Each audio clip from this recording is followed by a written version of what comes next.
Студенты нефтяного университета не спешат идти домой после занятий. Они собираются во дворе вуза, чтобы осудить действия вандалов, которые посягнули на мусульманскую святыню. Всего здесь собралось около 3000 человек.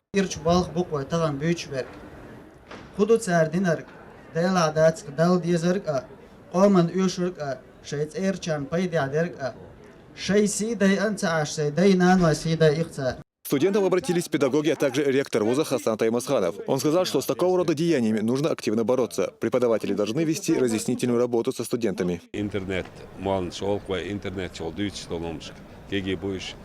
доступ и бадолстан халот цар бакайчар ишкетичи далам Аллах иша шашфун йолдайз гошхарбу. Главная задача стенах вуза шей дешер дотер.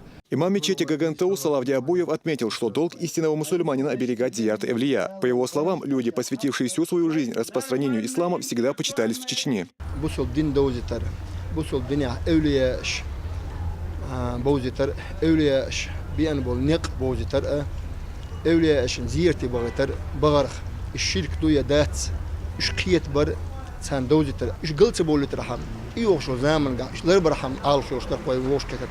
Инцидент, произошедший в Курчалое, вызвал бурю негодования в Чечне. Каждый участник митинга осудил поступок молодых людей. Представители вуза призвали студентов проявлять гражданскую активность и сообщать о любых признаках экстремизма в молодежной среде. Магомед Ламаркаев, Адам Чекуев. Новости.